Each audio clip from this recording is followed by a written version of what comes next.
जय जगन्नाथ आपण मानक प्रज्योतिषवाल को स्वागत। देखो मु आपन को पूर्व गोटे श्रावण मास को लेकर गोटे वीडियो माने अपलोड कर सारी।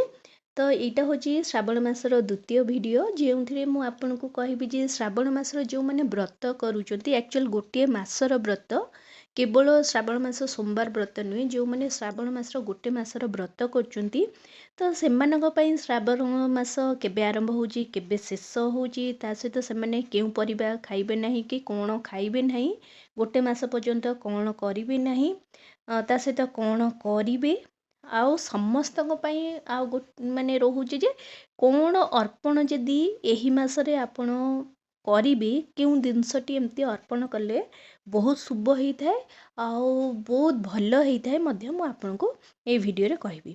देखो फास्ट हूँ श्रावण मास आमर आषाढ़ मास पर श्रावण मास आरंभ होता है। तो यही वर्ष आमर आषाढ़ पूर्णिमा जुलाई 10 तारिख दिन गुरुवार दिन पड़ुची।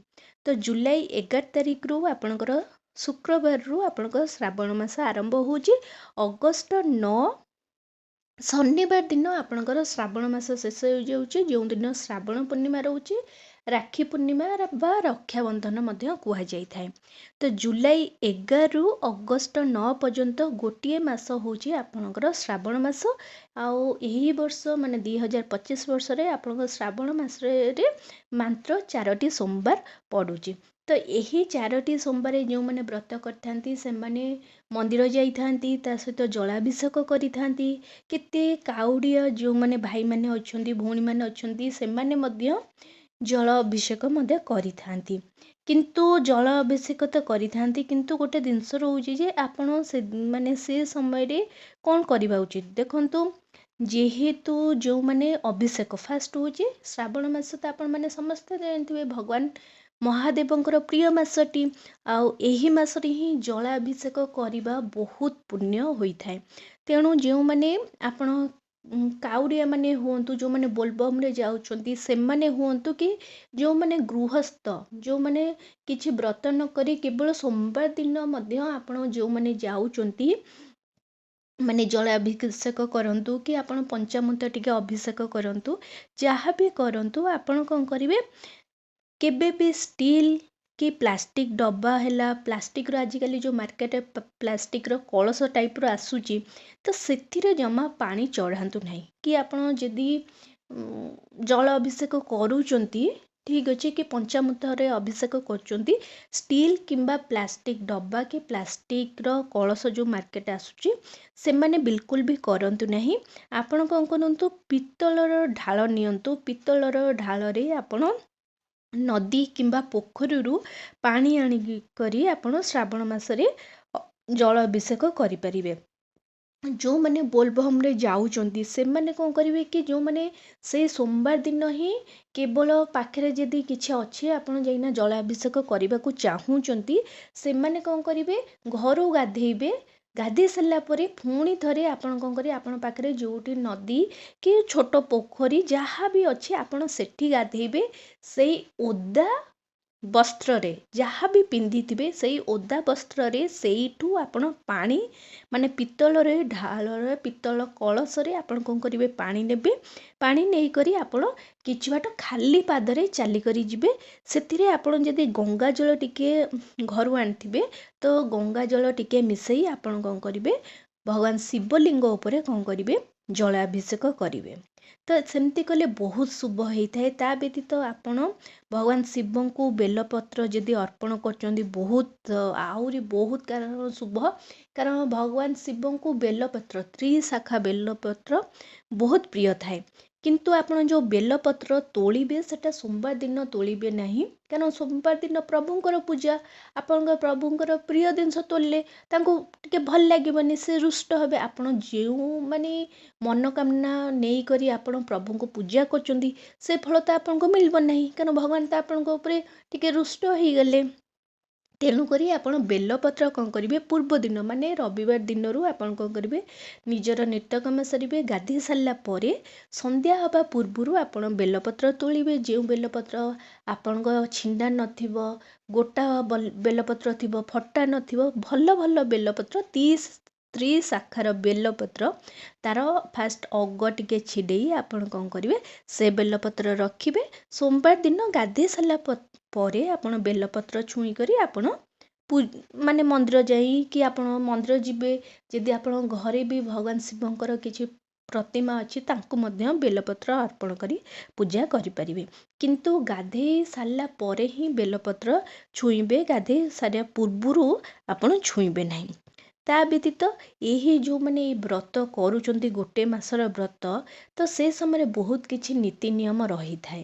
ସେଇ ନୀତି ନିୟମ ଭିତରେ କ'ଣ କରିବେ ନାହିଁ ଦେଖନ୍ତୁ।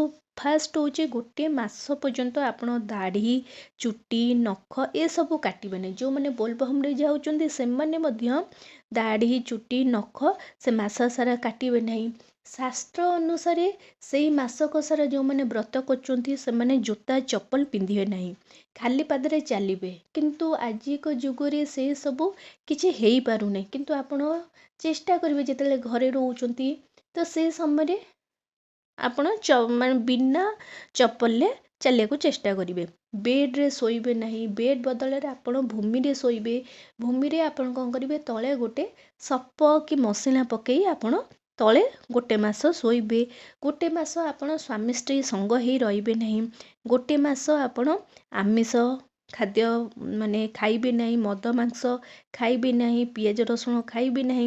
ତା ସହିତ କଟୁ କଥା କାହାକୁ କହିବେ ନାହିଁ, କାହା ସହିତ କଳି ଝଗଡ଼ା ଲାଗିବେ ନାହିଁ, କାହାର ଅମଙ୍ଗଳ ଚିନ୍ତା କରିବେ ନାହିଁ, କାହାକୁ ନିନ୍ଦା ଅପମାନ ଦେବେ ନାହିଁ। ତା ବ୍ୟତୀତ ଏହି ମାସରେ ଶାଗ, ଛତୁ, କ୍ଷୀର, ଦହି ଏସବୁ ଜିନିଷ ମଧ୍ୟ ଖାଇବେ ନାହିଁ।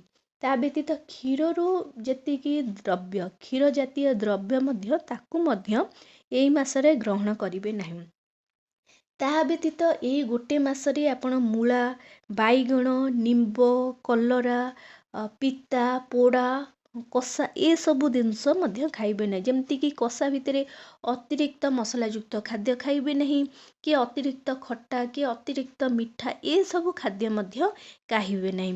ଅନ୍ୟ ଘରେ ମଧ୍ୟ କାହାର ଖାଇବେ ନାହିଁ। ଯେମିତି ବାହାଘର ଭୋଜି ହେଲା କି ଆପଣଙ୍କ ଘରୁ ଆପଣ କାହା ଘରକୁ ଯାଇକିନା କିଛି ଖାଇଦେଲେ, ଅନ୍ୟ କାହା ଘରେ ଆପଣ ଖାଇବେ ନାହିଁ।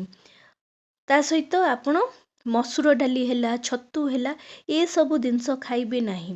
କିନ୍ତୁ ଆପଣ ଗୋଟେ ଜିନିଷ ମନେ ରଖିବେ, ଆପଣ ଯେଉଁ ଶ୍ରାବଣ ମାସର ବ୍ରତଟି କରିବେ, ଆପଣ ସେଇ ବ୍ରତର ଗୋଟିଏ ମାସ ଆପଣ ଗୋଟିଏ ବେଳା ଅନ୍ନ ହିଁ ଭୋଜନ କରିବେ। ରାତିରେ କିଛି ଅନ୍ନ ଭୋଜନ କରିବେ ନାହିଁ। ରାତିରେ ଆପଣ ଫଳମୂଳ ନହେଲେ ରୁଟି ପରଟା ଖାଇ ରହିପାରିବେ। ଆପଣ ଯେତେବେଳେ ଭଗବାନ ଶିବଙ୍କୁ ପୂଜା କରିବାକୁ ଯାଉଥିବେ ତ ସେ ସମୟରେ ଭଗବାନ ଶିବଙ୍କର ଯେତିକି ପ୍ରିୟ ଜିନିଷ ଅଛି ସେ ସବୁ ଆପଣ ଚେଷ୍ଟା କରିବେ ନେବା ପାଇଁ ଆପଣଙ୍କ ସାମର୍ଥ୍ୟ ହିସାବରେ। ତା ସହିତ ଏହି ମାସକ ସାରା ଆପଣ ଧାରୁଆ ଅସ୍ତ୍ରଶସ୍ତ୍ର ଯେମିତିକି ହେଲା, ଛୁରୀ ହେଲା, ଆପଣଙ୍କର କଇଁଚି ହେଲା, ଛୁଞ୍ଚି ହେଲା ଏସବୁ ଜିନିଷ ମଧ୍ୟ ଆପଣ କିଣିବେ ନାହିଁ। ତାପରେ ଦେଖନ୍ତୁ, ତାପରେ ଆଉ ଗୋଟେ କଥା ରହିଲା ଯେ ଏହି ମାସରେ କ'ଣ କଲେ ଆପଣ ମାନେ କେଉଁ ଜିନିଷ ଆପଣ ଯଦି ଅର୍ପଣ କରୁଛନ୍ତି ତ ବହୁତ ଶୁଭ ହେଇଥାଏ।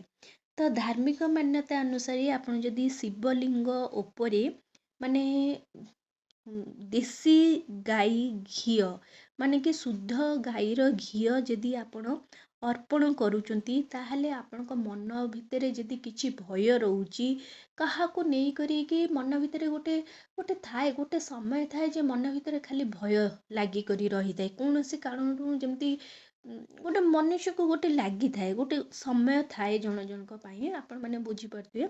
ତ ସେଇ ମନ ଭିତରୁ ଭୟଟି ଦୂର ହୋଇଥାଏ। ଆପଣ ଯଦି ସମୀ ଫୁଲ ଅର୍ପଣ କରୁଛନ୍ତି ଶିବଲିଙ୍ଗ ଉପରେ, ତାହେଲେ ଆପଣ ରୋଗରୁ ମୁକ୍ତି ପାଇବେ ଏବଂ ସାଂସାରିକ ସୁଖ ପ୍ରାପ୍ତି ମଧ୍ୟ ଆପଣଙ୍କୁ ହେବ। ଆପଣ ଯଦି ଶିବଲିଙ୍ଗ ଉପରେ ଆଖୁ ରସ ଅର୍ପଣ କରୁଛନ୍ତି, ତାହେଲେ ଆପଣଙ୍କର ଆର୍ଥିକ ସ୍ଥିତି ସୁଧାର ହେବ। ତା ସହିତ ଆପଣଙ୍କର ଭାଗ୍ୟୋଦୟ ମଧ୍ୟ ରହିବ। ଆପଣ ଯଦି କ୍ଷୀରରେ ମାନେ କଞ୍ଚା କ୍ଷୀରରେ ମିଶ୍ରି ପକେଇ ଆପଣ ଯଦି ଅର୍ପଣ କରୁଛନ୍ତି, ତାହେଲେ ଆପଣଙ୍କୁ ମାନସିକ ଶାନ୍ତି ମିଳିବ। ଆପଣ ଯଦି ଶିବଲିଙ୍ଗ ଉପରେ ଜଳ ଅଭିଷେକ କରୁଛନ୍ତି, ତାହେଲେ ଆପଣଙ୍କର ସୁଖ ସମୃଦ୍ଧି ଆପଣଙ୍କ ଘରକୁ ଆସିବ। ଏଇ ସବୁ ଜିନିଷ ଆପଣ ଯଦି ମାନେ ସୋମବାରରେ ଆପଣ ଯଦି ମାନେ ଭଗବାନଙ୍କ ଉପରେ ଅର୍ପଣ କରୁଛନ୍ତି, କି ସୋମବାର ବ୍ୟତୀତ ଆପଣ ଯଦି ବ୍ରତ କରି ଆପଣ डेली मध्य किछि ना किछि अर्पण करूचंती भगवान को शिवଙ୍କୁ ताहले आपणकर सबु मनोकामना पूर्ण हब। आपण जो माने व्रत करचंती व्रत कले तो मंदिर रे पूजा करिवे मंदिर रे पूजा करबा सहित आपण जदि घरे मध्य पूजा करचंती ताहले मध्य बहुत शुभ होइथाय। ता व्यतीत चेष्टा करिवे आपण जदि मासक सारा न जाई पारंती चेष्टा करिवे जे आपण सोमवार दिन आटलिस्ट थरे हो पछे मंदिर जिबाकू चेष्टा करिवे। जेतेले मंदिर रे आपण जलाभिषेक कले कि पंचामृत रे अभिषेक कले तापरे आपण चेष्टा करिवे जो प्रभुंकर जो पादुका थिबो पादुका आपण कोन करिवे पाइबे ता सहित पादुका को टिके मुंडरे मारिवे ता सहित आपण जो बेलपत्र थिबो बेलपत्र आपण खाइबे कारण एई दीटा प्रभुंकर तांकर आशीर्वाद होचे आम उपरे आमे जदि एई दुईटी जिनस करछे। तो श्रावण मासर व्रत जो माने आरंभ करचंती तो 11 तारिख दिन से व्रत जो माने करूचंती से माने प्रथमे 11 तारिख दिन ही कि आपण पूर्णिमा दिन मध्य आपण संकल्प नहीं पारिबे। आपण संकल्प नहीं पारिबे कारण गोटे व्रतटी आपण जदि बिना संकल्प रे करूचंती ताहाले से फलटी आपण को मिले नहीं। ठीक अछि माने आपण को 100% फल मिलिबो नहीं। आपणकर भक्ति देखी भगवान आपण को 10% 20% फल दे पारिबे किंतु 100% फल मिलिबो नहीं कारण बिना संकल्प रे कोनोसी पूजार फल किछि न थाए।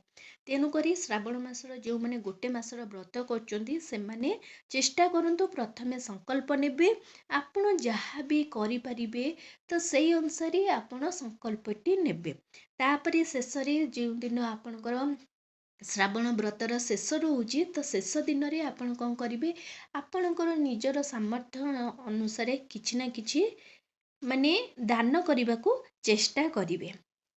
तो यही सब नियम छोट छोट नियम मानिले भगवानकर आशीर्वाद आपणक उपरे रहिबो आपणकर जल्दी मनस्कामना पूर्ण हब। आशा करछि भिडियोटी आपण मानक बहुत पसंद आस्थिबो। जदि आछि ताहले एई चैनल को जल्दी करी लाइक शेयर सब्सक्राइब कर दियंतु। नमस्कार।